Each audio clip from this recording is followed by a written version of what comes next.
Today, you're going to learn the ultimate 7-day social media calendar for churches. This is the same framework that hundreds of churches around the world are beginning to embrace, and they're seeing their engagement skyrocket because of it. So buckle up, because by the end of this video, you and your church will have a complete social media posting strategy for every single day of the week.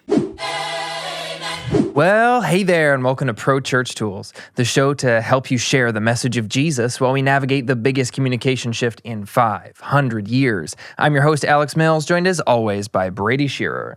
By the end of this episode, Alex, for everyone that's watching and listening, you are going to have a complete social media strategy for your church. Let's dive right in. The first question we need to answer, for those that are still skeptical about social, it's like, why is social so important? Sure. Are we just on it because everyone else is on it? And that actually is part of the answer, because all communication requires attention. We have the greatest story that's ever been told, but it doesn't really matter if no one's paying attention to that story. And that's what makes social so powerful. Let's jump into a few brief statistics. Firstly, 7 out of every 10 American adults is active on Facebook. That's from Pew Research. Millennials and Gen X spend about 7 hours on average on social media each and every week. That comes from Nielsen.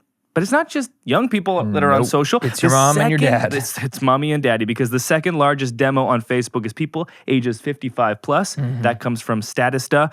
And boomers spend about 4 hours on social media every single week overall. And if you compare social media to, let's say, traditional media, costs are going to vary per region. But according to a Fit Small Business, a billboard is going to cost about $3,000 every month. Circulating radio ads are going to set you back about $5,000 each month. And if you want to do regional television, so not like national stuff, this is just, that regional television ad spots, run a single 30-second ad just once a day, you're looking at north of $7,500 a month. Wow. And this is why we love social so much, because we know that the vast majority of churches are 350 people or fewer, 90+% of churches. So social is amazing because it is a barrier of entry that requires nothing to get into it. And it just evens the playing field, because maybe you can't do what the big church down the road can. But with social, you don't need to worry about a ton of expensive gear. You don't need to worry about these huge thousands and thousands of dollars upfront costs just to get one billboard with one creative. You get one shot at it. So if you are able to spend $100-200 a month on social, you can easily outpace what you could do with traditional media that would cost 10 to 20 times more. Yeah, and I think you're starting to see smaller churches make the move towards beginning to embrace social media. We say it every episode, we're in the midst of the biggest communication shift in the last 500 years. I would say that it's unprecedented, the biggest communication shift of all time. And at about this point last year, I was kind of just looking at our audience, and with talking to churches every day, I was having the thoughts like, is the church about to miss this moment? Like, are we going to be too far behind here? And at this point last year, I was concerned because I saw a lot of churches in our audience still resisting social. But today, in June of 2019, I'm so excited because I'm seeing churches, especially in our audience and smaller churches, realizing, okay, this is where the audience is, and I don't know anything about social media. I'm pretty much convinced that it's the devil's playground, but I'm going to jump in anyways. And so we're seeing churches all over say, hey, I got this Instagram handle, I'm jumping in. But if you're one of those churches listening or watching to this video, it's like, I have the handle, I have this account, I don't really know how this platform works, and I definitely don't know what to post. And so this episode, you're going to get a social media strategy, a calendar. So you can look at this calendar and say, it's Tuesday, what kind of post should we be posting today? We're going to lay this out for you and really help you get started on your kind of journey into using social as a ministry. The opportunity is huge. The barrier to entry is essentially zero.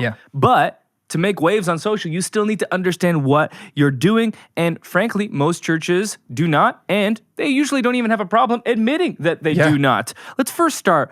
To understand social truly, you need to know these 3 basic rules. The first is that attention is the most valuable commodity on social media. Think about how we use social. It is one of the noisiest places that there is. You log onto Facebook, Twitter, Instagram, and your feed is littered, cluttered, chock full of any and every possible thing that you could see. So just being on social and posting isn't enough. You need to focus on earning the attention, first to get someone to follow you, but then also earn their attention within the feed. Yeah. And that's the first rule. How do you do that? That leads us to rule number 2, and that is stop the scroll. Stop the scroll is important because it understands the behavior of social. You log on to Insta, you immediately start scrolling. How do you get someone's attention? You need to stop their scroll. Yeah. How do you do that? Well, that's rule number 3. Repeat equals defeat. It goes contrary to what most of us would believe, but consistent visual branding on social media is one of the most detrimental things that you can lean into as a church, because what it does is it conditions the people that are following you to actually ignore your social posts because they all look the same. Yeah. If you want to stop the scroll, you need to zig when everyone else is zagging. You need to be visually different. And that's why if your visuals are looking the same over and over again, if there is repetition, repeat equals defeat. So those 3 rules for understanding how social works one more time. Number 1, attention, the most valuable commodity. How do you get attention? That's rule number 2. Stop the scroll. And how do you stop the scroll? That's rule number 3. Repeat equals defeat. So good. Of course. People should be taking notes here. That's important stuff. Well, but I will still say people still are thinking, okay, great, those are some nice conceptual, Yeah. rules and guidelines. It's Now a nice what? framework, but what do I actually post?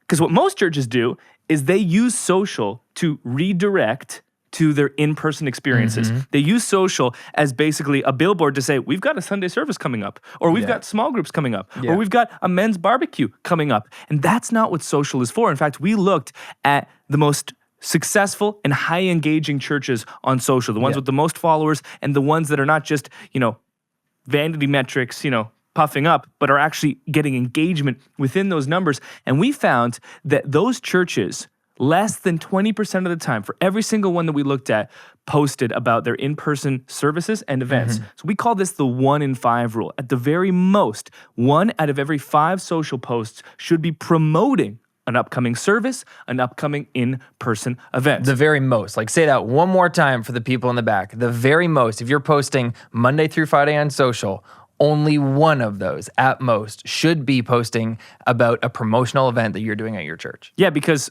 we use that 1 in 5 rule, that 20% rule, but none of the churches we actually tracked even met that. Yeah. I think on average it was 14%. And so it's like, at the very most, 1 out of every 5. What are you posting in the other days? Well, that's what the 7-day social media calendar is for. You know why social is important. You know how to understand the ins and outs, the behavior of users on social. What are you posting? Day number 1, we call this the countdown post. And we all know how much of a time waster social media can be. We mindlessly scroll through our feeds just looking for something that will interest us for a second or two. But what if we could redeem some of this time? That's where the idea for the countdown post comes from. Essentially, we're using the time spent on social to provoke spiritual practice. So in this first example, we've got a video. It's a 60-second video in length, and the simple call to action on this video simply says, take 60 seconds right now to pray for your spouse. Yeah. We all know how important prayer is within our churches. We have prayer events, we have prayer meetings, we have prayer groups, but people are spending, even boomers, like 4 times as much time on social than they are in your church building. Exactly. So why are we going to always say, come to our church to pray? We can provoke people to prayer right on social where they are right now. In this second example, we use this prompt where we say, what's one thing you're grateful for today? It can be anything. Got it? Awesome.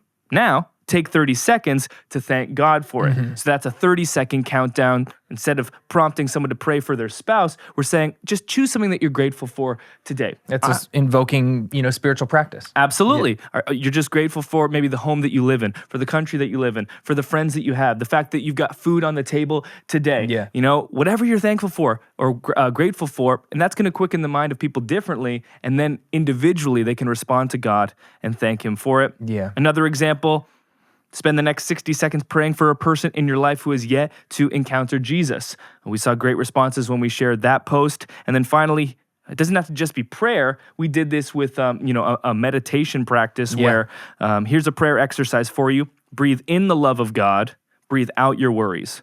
Breathe in the life of God. Breathe out every frustration. Breathe in the hope of God. Breathe out all past regrets. And finally, breathe in the love of God, breathe out any lingering resentment. We close it out. For yours is the kingdom and the power and the glory forever. Amen. My church really, really loved that one. They connected with that. And I remember when I saw this type of post for the first time. It was on a Facebook page. Actually, the way we found it was this Facebook page. You got to forgive me, I forget what it's called, but they used our footage from Storytape, our social media, our stock footage website. They used some of our footage and created this countdown that said, take 60 seconds and pray for your spouse. And I remember seeing this and kind of had like my mind blown, because I was like, oh, this is a really practical way to use social media as a ministry and promote spiritual practice. If I were to see that in my feed, it would be unlike anything I'd ever seen. So it's going to stop my scroll. Once you have my attention, I'm going to do this. And I find myself on social getting frustrated with how fast I'm scrolling and sometimes with the mindless stuff I'm doing. And so to be able to give me that opportunity to use social in a fruitful way, and you could double down on this. You know, if you're doing I was thinking when we were just giving that example of the gratefulness one, if you're doing a sermon series on Sunday about the fruit of the Spirit and like you're hitting, thankfulness or whatever, it's like you can double down on that, do a callback to what you were talking about on Sunday. And so this is an opportunity on Tuesday night to give the people in your congregation, in your community, a chance to put what they learned to practice, right? It's like where that rubber meets the road. And that's how you're going to see real life change in your church. And the fact that we can use social media for that is just incredible. We often talk in church about meeting people where they are. Yeah. Well, where they are is on social. Right. And you don't just need to go to social, meet people where they are, and then invite them to come back to where you are. No, they're already there. Yeah. And you can start accomplishing your church's mission, provoking spiritual practice then and now. Well, I guess it wouldn't be now if it was then. There and now. There and then. Day number 2. Here, today. Is the Bible reading template. The idea behind this post template is to promote biblical literacy. That's something that our churches definitely care about. But we could all use a little more of. Yeah, that's for sure. Did you know that more than half of all American adults, not just Christians, but all American adults, and this is from Barna, say they wish they read the Bible more often? Give them an opportunity. Give them an opportunity online. In this first example, we took a long-form Bible passage from Matthew 19, and we turned it into an iMessage back and forth comp. So it starts with, teacher, what must I do to get eternal life? And this is that back and forth with Christ from Matthew 19. But instead of just putting a picture of the Bible, we turned it into a comp where it's like this iMessage, like two people texting back and forth. And the reason that we did that goes back to rule number 2 of understanding social, which is stop the scroll. One great way to stop the scroll with your visuals is to use familiar design in unfamiliar places. So good. So if someone's on Facebook or on Instagram and they're scrolling through their feed and suddenly they see an iMessage that says, teacher, what must I do to gain eternal life? First, they're going to be like, what's that doing here? Why is there an iMessage on Instagram? And they're not going to consciously think that, of course, but that's what stopping the scroll is all about. Putting something that's unusual, that sets you apart from every other thing within the feed, because once you've stopped their scroll, now you have the opportunity to actually engage them with the content that you're sharing. And what I love about both the countdown template and the Bible reading template is that they're very long form. We usually deliver these through the video medium because we can make them anywhere from 30 to 60 seconds in length. And once you've stopped the scroll with a perhaps familiar design in an unfamiliar place, now they're actually paying attention to what you're sharing. And if that individual, that user, hovers on your post for those 30 to 60 seconds because they're reading through that long form Bible passage or because they're engaging in the countdown, the prayer, the meditation, now that individual is signaling to the algorithms of social, not only was this post worth stopping my scroll, but I stayed on there for 30 to 60 seconds. And you got to understand the behavior of social platforms. Their entire goal is to get people to spend more time on their app. Right. Facebook wants you to spend more time on Facebook, more time on Instagram, more time on Twitter. That's what Twitter wants. So if you, as a poster, are creating the types of posts that people spend more time on than average, that signals to the algorithm, hey, show more people this church's posts because they're doing the things that we like. And that's what these 2 first posts do especially well at. A second example of the Bible reading template, we call this the Bible lottery, where essentially we ask church volunteers and leaders to share with us their favorite Bible passages. Now comment below with a number from 1 to 10, and we'll give you a passage of scripture to read today based on their suggestions. It's like deal or no deal for Bible passages. What's in this envelope? We don't know. Final example, we like to call this the myth or fact kind of version of the Bible reading template, where basically we purposefully misrepresent a Bible passage that people are probably familiar with. And this is a great way to stop the scroll as well, because you're reading through and you're like, oh, wait a minute, that's not how that verse Yeah, goes. exactly. So in this example, we have Jesus' words from Luke 6, love your enemies, do good to them, but keep a watchful eye. Well, that's not how that verse ends. So we scratch out that final, but keep a watchful eye stanza, and we replace it. But we replace it with love your enemies, do good to them, but put your country first. No. That's not it either. Scratch it out. No nationalism here. Love your enemies, do good to them, lend and expect nothing back. There it is. Within our social program where this post was distributed, people loved this post. And that's because it does something unusual. Again, it's all about misdirection. It's about stopping the scroll. It's about expecting one thing and getting another, which makes you hover for that much longer. And the nice thing about this type of template is sometimes it just takes a different lens, seeing the scriptures in a different way. And so by mirroring what they actually say with the opposite, showing the antonym to what the scriptures say, what we know in our hearts, what it's meant to say, is a great way of helping to understand. You know, when I was in school, when you're learning English, a lot of the times, like when you're trying to understand a word, it can be difficult to explain, but if you're like, okay, well, the opposite of this is this, Right. it can help provide greater depth to the true meaning of the original word. On to day number 3, I'm going to keep this going. We call this the question post.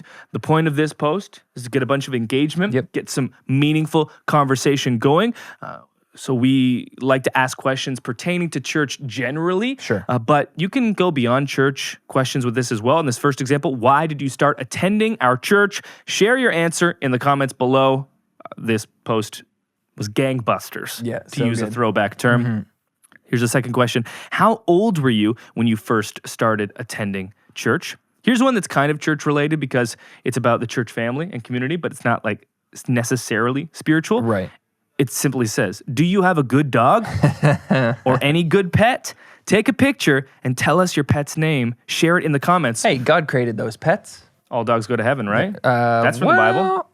Might be from Warner Brothers. If you're listening to this episode and you're not able to see the visual examples here, you might want to go to youtube.com/prochurchtools and watch through this. But what's important to know, even if you watch it or you don't, is that every single post that we've shared so far, and I think we've got 10 examples thus far, there is no visual carryover, any consistency, any congruency between any of the visuals for each of the posts. And that goes back to rule number 3, repeat equals defeat. Yeah. One of the questions we get a lot is it bad to do multiple countdowns? Because repeat equals defeat, right? Like, why would we do a countdown, let's say, every Monday? And the point there is not that you can't do the same types of posts. It's that you don't want to repeat the visuals. Yeah, it's the visuals that's going to stop the scroll, not the actual content itself. So you can repeat the archetype of the post. You know, you could do a question post every Friday if you wanted, or we used to do like a music post every Tuesday. You can repeat that context, but not the same content. Absolutely. So you've always got to be thinking when you're sitting down to design these, to spec them out. Okay, what design can I come up with that's different from all the others, that is going to make, shows no consistency so people won't ignore it? And you know, frankly, that's a tall task. But if you want to do social well, this is what it comes down to. Like, if you want to rise above the rest and break through the noise on that feed, you've got to be able to stop the scroll, and that all comes down to repeat equals defeat. You've got to be different. You can't get stuck in a rut, and that's one way to shine and rise above the rest. Day number 4 is the list post. So many different ways to manifest this type of post. Everyone loves list posts because they're easily digestible. You Love can a go good through them listicle. quickly. Feels like you take a ton of information and you get to consume it in a short time. Yeah. Literally, a multi-million-dollar platform, BuzzFeed, was created upon this idea. We're taking that listicle idea and we're putting it within a social post. One example of how to do this, we call this the 20-second Bible lesson. This one's got to be one of my favorites. Well, thank you, because I came up with this just 2 months ago. Yeah. And so that means I have not over the hill yet. Well, it goes back to like the biblical literacy thing, you know, like especially as a teaching pastor, that's one of the things I struggle with on Sundays. It's like there's not a big opportunity during a Sunday service to engage back and forth. It's a lot of people sitting and listening to me, which can be fine, but can also feel really limiting. And so if you're just listening to what I have to say about the Bible, I'm not sure how much that contributes to biblical literacy. And so to be able to take this onto social and open it up for some engagement and some discussion, right? So we have this example post here of the 20-second Bible lesson. So this is like, did you know that many of the world's most popular names come from the Bible? And so we list some like Jacob, Sarah, and James. And did you also know that the longest word in the Bible is also a name? And I'm not going to try and pronounce that name, but it's got a bunch of letters that don't really look like they go together.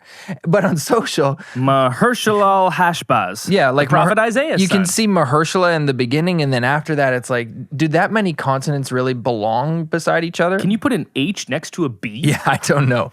But you can post this on social, this short list, somebody can learn something, but then they have the opportunity to respond and comment and engage and take that conversation in a place maybe you never thought that it would. And before you know it, your congregation is going to be more biblically literate than you ever thought they could. And so we're using social this way, and we've made these interactions on social that we really never thought we were going to be able to make, and we're finding that they also kind of carry over to the Sunday morning gatherings. You'll find us talking about these kinds of posts on Sunday morning before the service when you're having coffee, and so this is definitely one of my favorite types of posts. Within our social program for churches, here's one of our all-time best performing posts. It's 3 things Jesus never said in list form. Number 1, your life will be without setbacks. Number 2, I will answer every prayer exactly how you want me to. And number 3, following me will be easy. Again, the same idea, the myth or fact Bible template where you purposefully, incorrectly fill out the scripture. It's like if you show the opposite of what Jesus said, sometimes it just shows us in new ways what his words actually mean. And then finally, this is actually probably the all-time best performing post. Yeah. It's another list post. Everyone just, I'm telling you, people love list posts. It just simply says, love thy, and then there's a list. Homeless neighbor, Muslim neighbor, black neighbor, gay neighbor, immigrant neighbor, Christian neighbor, Jewish neighbor, atheist neighbor, addicted neighbor, just extrapolating upon the greatest commandment. Yep. Day number 5 in the social media calendar, that 7-day structure, the engagement booster. What about the engagement accelerator? Ooh, I like the alliteration. The engagement that's not even an alliteration. exaggerator. There's There the it alliteration. is. Nice. This first one has to be eliminated. Number 1, pizza. Number 2, tacos. Number 3, burgers. Number 4, chicken wings. Go. Chicken wings. Yep, get them out of here. Yeah. These posts are great. Ringlets, drumettes, whatever they're called. These types of posts, these engagement boosters, I find, and we have this on day 5, which is, I guess, would be Friday. Yeah, and I purposely set it up that way. We post these kinds of posts on Friday as well, because it's like, everyone's looking forward to the weekend. It's 12 p.m. on a Friday. You're pretty much checked out anyways. You're on Facebook when you're not supposed to be. It's casual Friday. You're wearing shorts to work. Like, this is the kind of mood you're in. This is a great post for Friday. Tons of fun. And often, it doesn't have a lot to do with spirituality or biblical literacy, and that is so okay. We find some churches, when they first encounter this type of post, maybe a little bit resistant about it. But this is the kind of life that we're all living. These are the conversations you're having at the office, you're having around the dinner table. So why not bring that on social as well and gather as a community there as well? If you were in a small group and people started discussing, like, hey, what's your favorite Marvel movie? Shut it down. You wouldn't shut down the We're here to conversation. talk about Okay, Romans 12. Look, we have a sheet. You have to answer the questions on the sheet. Stick to the How sheet. How dare organic conversation like this come out of nowhere? This is not okay. Especially about Marvel films. Because, wow. Disney? Wow. We can see your true colors now. Also understanding the behavior of social and how the algorithms work. It's important to have posts like this that will generate a ton of response, a ton of engagement. Because if all you do is only post quote unquote spiritual stuff, it's just not going to earn as much engagement. And you'll kind of get into this like descending spiral where posts continue to get less and less engagement. It's just like pastors. Like, why do pastors share funny anecdotes at the beginning of sermons? They do that to grab your attention so that when they get to the meat or the quote-unquote deep spiritual stuff later in the message, you're more likely to respond. And this is the exact same thing. You know, you post an engagement booster type of post on a Friday, it gets a ton of engagement. Well, maybe when you post that countdown post the next Monday, the social algorithms are more likely to show people to show them that post, so they're more likely to respond to it and engage in the spiritual practice, but it's all part of an overall strategy. Now, if all you did was post the high engagement stuff, like, Yeah, your church could be just become a meme account, and you might get a ton of likes and a ton of followers, but there wouldn't be any depth there. Right. But if all you did was only post the deep stuff, you probably wouldn't get as much people, so the width wouldn't be there. And what we're trying to do is we're trying to maximize width and depth. As many people as possible, going as deep as possible. Yeah. You need these both. You need a full holistic strategy. So don't shy away from these types of posts, because if you do, you're going to leave a lot of width on the table, and that's just not something that I would recommend you doing. Yeah. Let's talk about additional examples of this type of post. We've done the emoji Bible story. Can you guess which story from the Bible this is? Post your answer in the comments. So this example, we've got a man emoji, followed by a man emoji, followed by a man emoji, followed by a prayer hands emoji, a king emoji, and a finger point emoji, and finally, a fire emoji. What's awkward about these ones is, like, we make them pretty simple. If you're like biblically literate at all, you should be able to figure these out. But it's awkward when somebody comments and they got it wrong. Hey, an opportunity to learn. And everyone else is getting it right. And so it's like, how do you gently respond and be like, close, but this is not Daniel in the lion's den. There's no lions here. Shadrach, Meshach, and Abednego. That king emoji, that is, of course, King Nebuchadnezzar. Final example, the would you rather post. Number 1, would you rather name the animals, or would you rather build the ark? And that's just a fun one as well. Love it. Finally, I'm naming the animals. Of course you're naming the animals. You love the animals.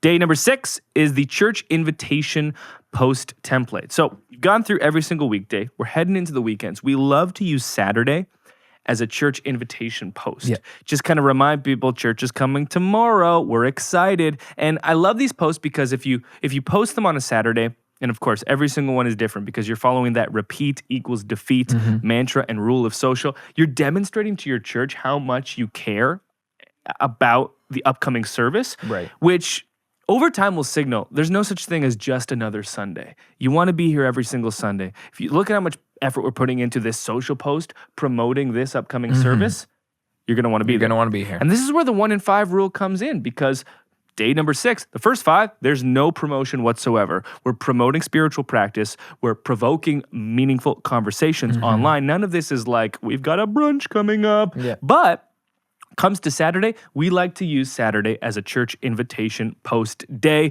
This first example is a breaking news alert. We use a kind of cheesy, news insignia. Yeah. And then once that comes across, like, well, what's the breaking news? Church is tomorrow. Got him. Can't wait to see you.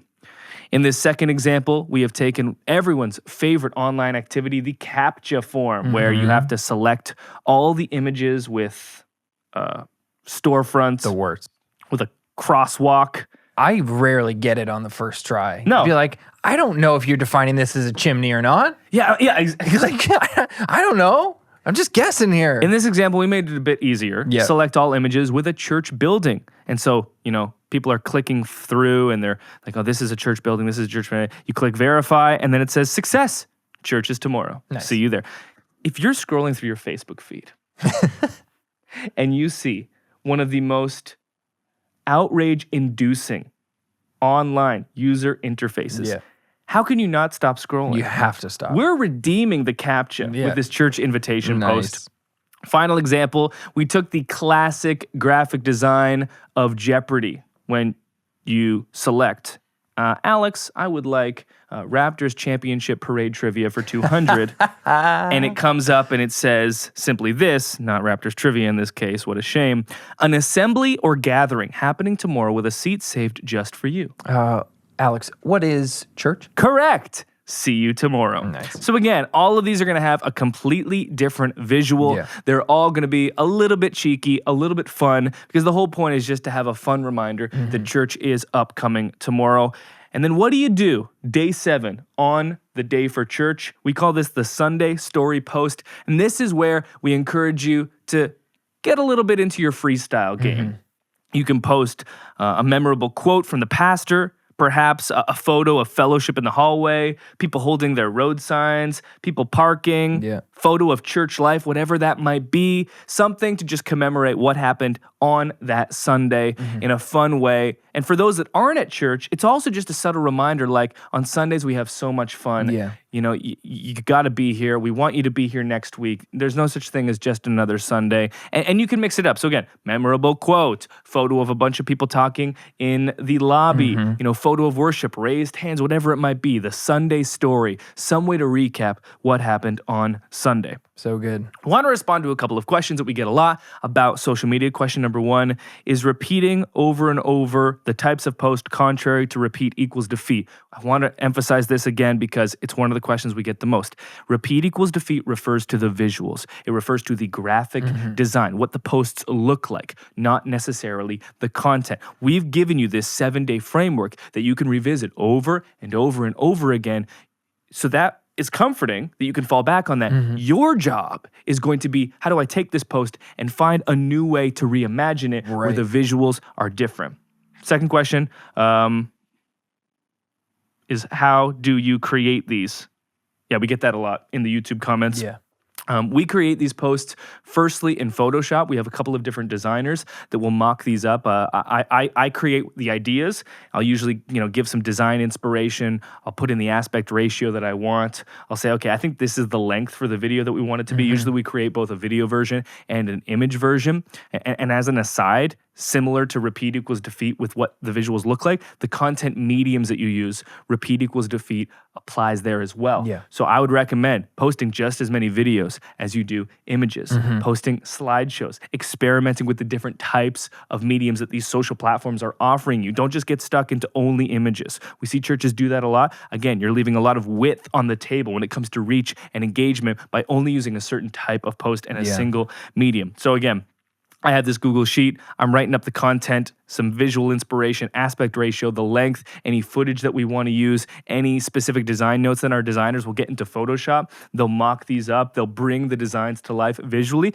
We then send it over to our animation department. We've got a couple of animators. They take the Photoshop template, they bring it into After Effects, and that's where they start adding the motion graphics. They're taking these static design elements and they're turning it into motion itself. We add some music, we export it, and then we deliver it. And so a lot of times people are like, hey, is there like a free app that creates these? And like, not quite. I compare this a lot to like a trades worker, because the designers and animators that we use are like professionals at their job. And me as the content creator, I'm a professional in that job. It'd be like saying like to you know, professional like architect, I suppose. Like, how do you create this? Well, there's a lot of moving pieces and there are a lot of different employees that like make this happen, and everyone has their unique role. There isn't just like, oh, download VSCO and create a free filter.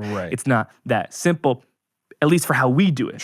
But for instance, day 3, the question post. You don't need to have some type of spectacular design to simply ask the question, when did you start attending our church? And so these ideas will work in any context. We just like to be more elaborate and extravagant because we're trying to deliver to our churches the best of the best. And we've mentioned our social program a couple of times so far. That's where all of these ideas have come from. You know, for about a year now, we've been creating daily social media content for hundreds and hundreds of churches, where every single day they get a new video post, they get a new image post, they get a new Photoshop template, After Effects template if they want to do customizations, and then we also offer them all unlimited customizations if they want them to get changed. So if we used a Bible reading post template and they want to change the translation, we'll make that change for you. If you want to swap out different footage that we used for like custom footage from your church, or just a different image because you think it fits your church better, we'll do that for you. If you want some of the colors tweaked, we can do that for you as well. And if you want more information about this, you can email us hello@prochurchtools.com, because it's not publicly open, so we'd have to send you a private link if you want to join the social program. But if any of these ideas, like if they're exciting to you and you're like, yeah, I mean, I'd love to have this just done for me. Because that's what it's meant to be for, done for you social media. You never have to worry about. We've created the structure. It's on you to come up with the ideas, unless you don't want it to be on you. And then it's on me, it's on us, and our team, and we'll deliver all of those files for you, and you don't have to worry about creating them in Photoshop and After Effects. There you go. Could it be easier than that? Couldn't be easier. hello@prochurchtools.com. Shoot us an email if you want that. If you have any questions about social, please put them in the comments below on YouTube. This is kind of meant to answer all of your questions on how we approach social from a strategic standpoint. But if you are still fuzzy on some things, let us know, and I'll make sure that I answer as many as I possibly can. And that'll do it for this episode of Pro Church Tools. We'll see you next time. Toronto Raptors won the NBA championship. And I was very happy. You know what would make me even happier? If you liked this video. And that was a lie, because nothing can make you happier than a Raptors championship. But a close second would be a subscribe.